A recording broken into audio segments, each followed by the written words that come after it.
10ാം ക്ലാസ്സിലെ രണ്ടാമത്തെ ചാപ്റ്ററായ സർക്കിൾസ് ആൻഡ് കോൺസിലെ പേജ് നമ്പർ 36-ലെ ടെക്സ്റ്റ് ബുക്ക് എക്സസൈസുകളാണ് ഇന്നത്തെ വീഡിയോയിൽ.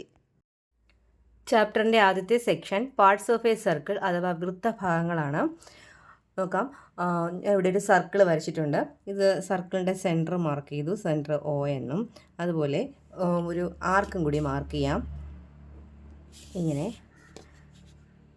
2 റേഡിയസ് മാർക്ക് ചെയ്തുകൊണ്ട് നമുക്ക് ആർക്ക് മാർക്ക് ചെയ്യാം. AB ഇതൊരു ആർക്കാണ്. AB എന്ന് പറയുന്ന ഒരു ആർക്ക് അല്ലേ, ആർക്ക് അഥവാ ചാപം, മലയാളത്തിലാണെങ്കിൽ ചാപം എന്ന് പറയും. അപ്പോൾ AB എന്ന ആർക്ക് സെൻറ്ററുമായി വൃത്തകേന്ദ്രവുമായി മേക്ക് ചെയ്യുന്നൊരു ആംഗിൾ ഉണ്ടല്ലോ, അതാണ് ആംഗിൾ O അല്ലെങ്കിൽ ആംഗിൾ AOB എന്ന് നമുക്ക് പറയാം. കോൺ AOB. ഈ കോൺ AOB നമ്മൾ എന്താ വിളിക്കുന്നത്? Central angle. എന്താണ്? സെൻട്രൽ ആംഗിൾ അഥവാ കേന്ദ്രകോൺ. സെൻറ്ററുമായിട്ട് മേക്ക് ചെയ്യുന്ന കോണായതുകൊണ്ടാണ് സെൻട്രൽ ആംഗിൾ അഥവാ കേന്ദ്രകോൺ എന്നറിയപ്പെടുന്നത്. ഇത് ആർക്കും ചാപവും കേന്ദ്രവുമായിട്ട് മേക്ക് ചെയ്യുന്ന കോൺ. അപ്പോൾ ഇവിടുത്തെ ആർക്ക് ഏതാണ് ഞാൻ കൺസിഡർ ചെയ്തത്? AB ആണ് ചാപം അല്ലേ. ഇനി ഈ AB എന്ന ആർക്കിന് ഓപ്പോസിറ്റ് ആയിട്ടുള്ള ഒരു ആർക്കുണ്ടല്ലോ, അങ്ങനെ നമുക്ക് ഓപ്പോസിറ്റ് ആർക്കാന്ന് വിളിക്കാം. വേണമെങ്കിൽ ഇവിടെ ഒരു P എന്ന പോയിൻ്റ് അങ്ങനെ കൊടുത്തു കഴിഞ്ഞാൽ ഓപ്പോസിറ്റ് ആർക്ക് അല്ലെങ്കിൽ എതിർ ചാപം ഏതാണ്? APB. ഇനി നമ്മൾ പഠിക്കാൻ പോകുന്നത്, അപ്പോൾ AB എന്ന് പറയുന്ന ആർക്ക് സെൻറ്ററുമായിട്ട് മേക്ക് ചെയ്യുന്ന ആംഗിൾ ആണല്ലോ സെൻട്രൽ ആംഗിൾ. അപ്പോൾ ഇവിടെ സെൻട്രൽ ആംഗിൾ ഞാനൊരു C എന്ന് എടുത്തു കഴിഞ്ഞാൽ സെൻട്രൽ ആംഗിളിൻ്റെ മെഷർമെൻറ്റ് C ആണെന്ന് ഇരിക്കട്ടെ. ഈ ആർക്ക് ഓപ്പോസിറ്റ് ആർക്കിൽ മേക്ക് ചെയ്യുന്ന ആംഗിൾ അപ്പോൾ എത്രയായിരിക്കും നോക്കാം. ദാ ഇവിടെ ഒരു പോയിൻ്റ് P എന്ന് കൊടുത്തില്ലേ, ആ Pയും ഈ ABയും മേക്ക് ചെയ്യുന്ന ആംഗിൾ എത്രയായിരിക്കും? ഇവിടെ C ആണെങ്കിൽ ഇവിടെ കോണളവ് എത്രയാണോ അതിൻ്റെ പകുതിയായിരിക്കും ഇവിടുത്തെ മെഷർമെൻറ്റ്. ഇവിടെ C ആണെങ്കിൽ ഇവിടെ എന്തായിരിക്കും? C/2. ഇനിയിപ്പോൾ ഏതൊരു പോയിൻ്റ് എടുത്താലും, ഈ ആർക്കിന് ഓപ്പോസിറ്റ് ഏതൊരു പോയിൻ്റ് എടുത്താലും അവിടുത്തെ മെഷർമെൻറ്റ് എന്ത് തന്നെയായിരിക്കും? C/2. ആ ആർക്കും ആ പോയിൻറ്റും നമ്മൾ ആദ്യം കൺസിഡർ ചെയ്ത ആർക്കിലെ എൻഡ് പോയിൻറ്റുകളും തമ്മിൽ മേക്ക് ചെയ്യുന്ന ആംഗിൾ എത്ര തന്നെയായിരിക്കും? C/2 തന്നെയായിരിക്കും. ഇപ്പോൾ ഇവിടെ എടുത്താലോ, അതിൻ്റെ നമ്മൾ ആദ്യം വരച്ച എൻഡ് പോയിൻറ്റും ആർക്കിൻ്റെ എൻഡ് പോയിൻറ്റുകളും ഓപ്പോസിറ്റ് ആർക്കിലെ എതിർ ചാപത്തിലെ പോയിൻ്റ് തമ്മിൽ മേക്ക് ചെയ്യുന്ന ആംഗിൾ അത് തന്നെയായിരിക്കും. ഇവിടെ കിട്ടിയ നമ്മുടെ കേന്ദ്രകോൺ, ഇവിടുത്തെ സെൻട്രൽ ആംഗിൾ എത്രയാണോ ഈ Aയും Bയുമായിട്ട് മേക്ക് ചെയ്യുന്ന കേന്ദ്രത്തിൻ്റെ കോൺ എത്രയാണോ അതിൻ്റെ പകുതിയായിരിക്കും ഇവിടുത്തെ മെഷർമെൻറ്റ്. ഒരു എക്സാമ്പിൾ നോക്കാം. ഇവിടെ ഇപ്പോൾ സെൻട്രൽ ആംഗിൾ കേന്ദ്രകോണം എന്ന് പറഞ്ഞാൽ 120 ഡിഗ്രി ആണെങ്കിൽ അതിന് പകുതിയായിരിക്കും, അതിന് ഓപ്പോസിറ്റ് ആർക്കിലുള്ള ആംഗിളിൻ്റെ മെഷർമെൻറ്റ് എത്രയായിരിക്കും? അതിൻ്റെ പകുതി. 120ൻ്റെ പകുതി എത്രയാണ്? 60 ഡിഗ്രി. ഇനിയിപ്പോൾ ഇതാണ് തന്നിരിക്കുന്നതെങ്കിൽ അതിൻ്റെ എന്തെടുക്കുക? ഇരട്ടി വേണം നമ്മൾ ഇവിടെയായിട്ട് എടുക്കാനായിട്ട്. ഇവിടെ ഒരു സർക്കിൾ വരച്ചിട്ടുണ്ട്. സർക്കിളിൻ്റെ സെൻറ്റർ മാർക്ക് ചെയ്തു, C ആണെന്ന് കൊടുക്കാം. ഇവിടെ ഒരു ആർക്കുണ്ട്, അതിൻ്റെ ഓപ്പോസിറ്റ് ആർക്കിൽ ഒരു ആംഗിളുണ്ട് അല്ലേ. ഇനി നമുക്ക് ഈ പോയിൻറ്റും കൂടെ സെൻറ്ററും കൂടെ യോജിപ്പിച്ചൊരു ലൈൻ വരച്ചാൽ നമുക്കിവിടെ 2 ട്രയാങ്കിൾ കിട്ടുന്നതായിട്ട് കാണാം. ഈ ട്രയാങ്കിളിൻ്റെ ഈ ആംഗിൾ ഞാൻ X ഡിഗ്രി എന്ന് എടുത്തു, ഈ ട്രയാങ്കിളിൻ്റെ ഈ ആംഗിൾ ഞാൻ Y ഡിഗ്രി എന്ന് എടുത്തു.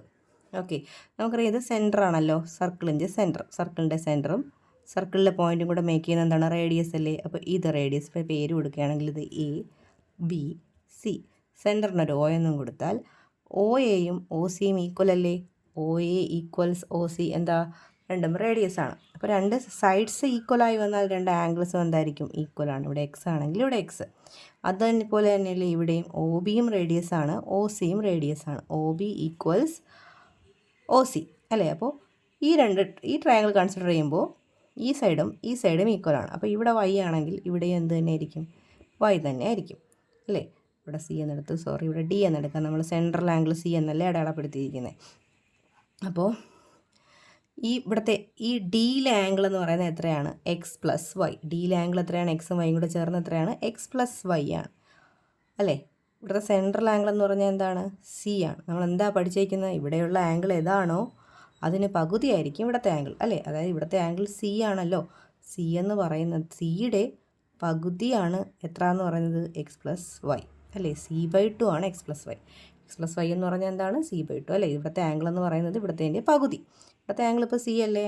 ഇവിടെ ആംഗിൾ Xും Yയും ആണെങ്കിൽ ഇവിടുത്തെ മൊത്തത്തിലുള്ള ആംഗിൾ എന്താണ്? X+Y എന്ന് പറയുന്നത് സെൻട്രൽ ആംഗിളിൻ്റെ പകുതിയായിരിക്കും.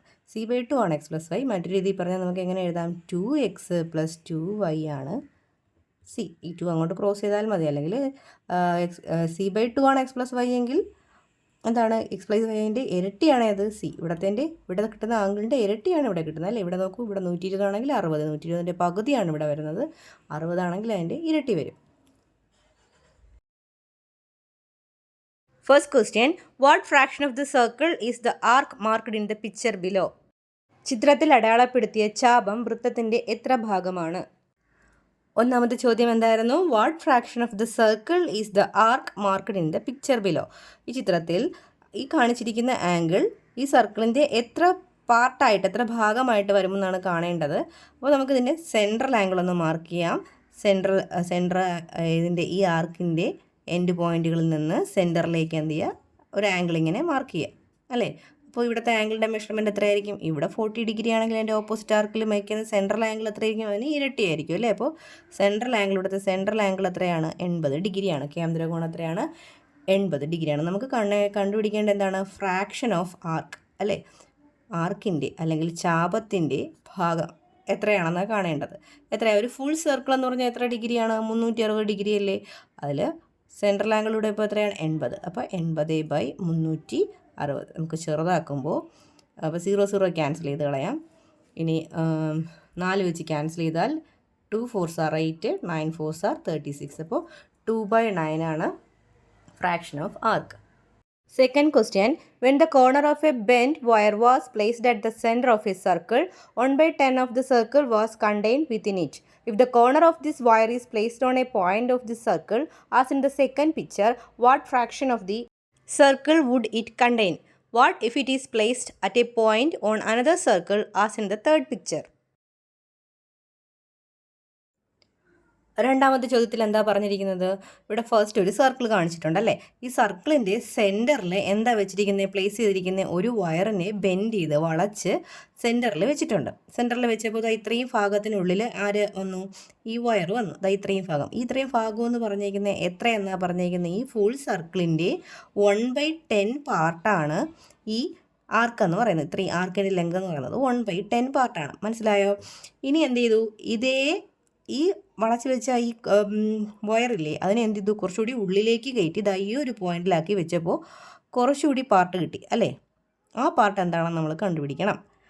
ഓക്കെ, ദെൻ ഇത് രണ്ടും സെയിം സർക്കിളാണ് കേട്ടോ. ഒരേ സർക്കിളാണ്. ഇനി ഈ വയറിനെ അതുമാതിരി എടുത്ത് മറ്റൊരു സർക്കിളിൽ വെച്ച് കഴിയുമ്പോൾ ഇവിടെ കിട്ടുന്ന പാർട്ട് എന്താണെന്നാണ്. ഒന്നും കൂടി ഞാൻ പറഞ്ഞുതരാം.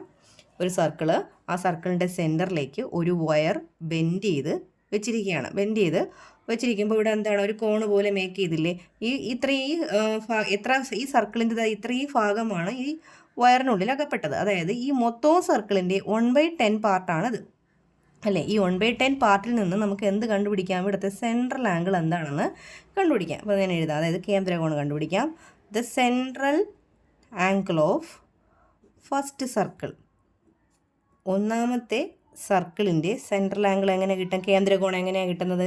എത്ര പാർട്ട് അകപ്പെട്ടിരിക്കുന്നത്? 1/10 ആണ്. നമുക്കറിയാം ഒരു ഫുൾ സർക്കിൾ, ഒരു വൃത്തം എന്ന് പറയുന്നത് 360 ഡിഗ്രിയാണ്. അപ്പോൾ പാർട്ട് കണ്ടുപിടിക്കാൻ 1/10 × 360. 0 ക്യാൻസൽ ചെയ്യുമ്പോൾ 36 എന്ന് കേട്ടോ. അതായത് 36 ഡിഗ്രി ആയിരുന്നു ഇവിടുത്തെ സെൻട്രൽ ആംഗിൾ. മനസ്സിലായോ? ഇനി ഈ കോണളവുള്ള ഈ ഭാഗത്തിനെ അടുത്ത് നമ്മൾ എവിടെ കൊണ്ടുവയ്ക്കുന്നത്? ഇതേ സർക്കിളിൻ്റെ കുറച്ചുകൂടി ഉള്ളിലോട്ട് കയറ്റി വയ്ക്കുന്നത്. അപ്പോൾ നമുക്ക് ഇത്രയും പാർട്ട് കൂടി എന്ത് ചെയ്യും? ഇത്രയും സർക്കിളിൻ്റെ ഒരു പാർട്ട് ഇതിനുള്ളിലാവും. ഈ ഒരു വയറിൻ്റെ ഉള്ളിലായിട്ട് കാണപ്പെടാം. നമ്മളിപ്പോൾ ഇതിൻ്റെ ഈ ഒരു കോർണർ എത്രയാണെന്ന് കണ്ടുപിടിച്ച് 36 അല്ലേ? അപ്പോൾ അതുപോലെയാണ് ഇവിടെയും കൊണ്ടുവയ്ക്കുന്നത്. അപ്പോൾ ഇവിടുത്തെ കോർണർ എത്രയായിരിക്കും? 36 ഡിഗ്രിക്ക് മാറ്റമുണ്ടോ? മാറ്റമില്ല. അപ്പോൾ ഇവിടുത്തെ ആർക്കിനെ ഞാനൊരു AB എന്ന് എടുത്താൽ ഇവിടുത്തെ ആർക്കിനെ ഞാനൊരു CD എന്ന് എടുക്കാം അല്ലേ? അപ്പോൾ ഇവിടെയും ഒരു സെൻറ്ററിലെ ഇനി ഈ CD എന്ന് പറയുന്ന ആർക്ക് അപ്പോൾ ഈ സെൻറ്ററുമായിട്ട് മേക്ക് ചെയ്യുന്ന ആംഗിൾ നമുക്ക് കണ്ടുപിടിച്ചുകൂടിയ സെൻട്രൽ ആംഗിൾ. അതായത് നമ്മുടെ രണ്ടാമത് വരച്ച സർക്കിളിൻ്റെ സെൻട്രൽ ആംഗിൾ കണ്ടുപിടിക്കാമല്ലോ. സെൻട്രൽ ആംഗിൾ ഓഫ് കേന്ദ്രകോൺ, central angle of second circle, രണ്ടാമത്തെ വൃത്തത്തിൻ്റെ സെൻട്രൽ ആംഗിൾ എങ്ങനെ കണ്ടുപിടിക്കുന്നത്? നമ്മൾ നേരത്തെ പറഞ്ഞല്ലോ. ഇവിടെ എത്രയാണോ അതിന് ഇരട്ടിയായിരിക്കും ഇവിടെ വരുന്നത്. ഇവിടെ 36 ആണെങ്കിൽ 36ൻ്റെ ഇരട്ടി, അതായത് 36 × 2 ആയിരിക്കും. ദാറ്റ് ഈസ് 72 ആണ് ഇവിടുത്തെ സെൻട്രൽ ആംഗിൾ എന്ന് പറയുന്നത്. സെൻട്രൽ ആംഗിൾ എത്രയാണ്? 72. നമുക്ക് കണ്ടുപിടിക്കേണ്ടത് സെൻട്രൽ ആംഗിൾ അല്ല, ഈ CD എന്ന് പറയുന്ന ഈ ചാപത്തിൻ്റെ അളവ് എത്രയെന്നാണ്, ആർക്കിൻ്റെ ലെങ്ത് എത്രയെന്നാണ് കണ്ടുപിടിക്കേണ്ടത് അല്ലേ. അതായത് എത്ര പാർട്ടാണ് ആർക്ക് ലെങ്ത് മീൻസ് ഇതിൻ്റെ എത്ര, ഈ ഫുൾ സർക്കിളിൻ്റെ എത്ര പാർട്ടാണ് ഇതിൽ ഉൾക്കൊണ്ടിരിക്കുന്നത് അല്ലേ. Part of circle in the second picture. Second സർക്കിളിലെ പാർട്ട് എത്രയെന്നാണ്. എങ്ങനെയാണ് കണ്ടുപിടിക്കുന്നത്? നമുക്കറിയാം സെൻട്രൽ ആംഗിൾ ഇപ്പോൾ എത്രയാണ്? 72 അല്ലേ. അതിനെ എന്തുകൊണ്ട് ഡിവൈഡ് ചെയ്യണം? 360 കൊണ്ട് ഡിവൈഡ് ചെയ്യണം. 72 ഡിവൈഡ് ബൈ 360. അപ്പോൾ ക്യാൻസൽ ചെയ്യുമ്പോൾ നമുക്ക് 1/5 എന്ന് കിട്ടും. അതായത് 572 ആണ് 360. ഓക്കെ, അപ്പോൾ 1/5 പാർട്ടാണ്. ഇനി മൂന്നാമതായിട്ട് ചോദിച്ചിരിക്കുന്നത് ഇത് രണ്ടും സെയിം സർക്കിളായിരുന്നു. ഇനി വേറൊരു റേഡിയസ് ഉള്ള സർക്കിളിലേക്ക് ഈ വയറിൻ്റെ നീളവും വീതി ഒന്നും മാറ്റിയിട്ടില്ല. ആ കോണം വളച്ചു വെച്ചിരിക്കുന്ന ആ ഭാഗം ഒന്നും മാറ്റിയിട്ടില്ല. അതുമാതിരി തന്നെ ഇവിടെ കൊണ്ട് വെക്കുകയാണെങ്കിൽ എത്ര പാർട്ടായിരിക്കും എന്നാണ് ചോദിച്ചിരിക്കുന്നത്. എത്ര പാർട്ടായിരിക്കും? ഇതേ സെയിം കിട്ടി എത്ര പാർട്ടാണോ അത് തന്നെയായിരിക്കും നമുക്കിവിടെ ഇപ്പോൾ എത്ര 1/5 പാർട്ടെന്നല്ലേ കിട്ടിയത്. അത്രയും പാർട്ട് തന്നെയായിരിക്കും നമുക്ക് ഇവിടെയും കിട്ടുന്നത്. കാരണം എന്ന് പറഞ്ഞാൽ the size of the circle doesn't affect the ഫ്രാക്ഷനെ സൈസ് ഓഫ് ദി സർക്കിൾ എന്തില്ല, ബാധിക്കുന്നില്ല. ഇവിടെ ഇപ്പോൾ കൊണ്ടുവന്ന സെയിം സംഭവം തന്നെയല്ലേ ഇവിടെയും കൊണ്ടുവരുന്നത്, 36 ഡിഗ്രി. അപ്പോൾ ഇവിടുത്തെ സെൻട്രൽ ആംഗിൾ എത്ര തന്നെ ആയിട്ടാണ് കിട്ടുന്നത്? നമുക്ക് 72 തന്നെ ആയിരിക്കും കിട്ടുന്നത്. അപ്പോൾ ഇവിടെ കിട്ടുന്ന പാർട്ട് എത്ര തന്നെ ആയിരിക്കും, ഇവിടെ കിട്ടിയ പാർട്ട് എത്ര തന്നെയോ അത് തന്നെയായിരിക്കും ഇവിടെയും കിട്ടുന്നത്. അപ്പോൾ മൂന്നാമത്തെ സർക്കിളിൻ്റെ പാർട്ട് എത്രയായിരിക്കും? പാർട്ട് ഓഫ് ദി സർക്കിളിൻ്റെ തേർഡ് സർക്കിൾ അല്ലേ. തേർഡ് സർക്കിളിലെ പാർട്ട് എത്ര തന്നെയാണ്? 1/5 പാർട്ട് തന്നെയാണ്. ആൻസറായിട്ട് എഴുതാം. പാർട്ട് ഓഫ് സർക്കിൾ ഇൻ തേർഡിൽ എന്ത് തന്നെയാണ്?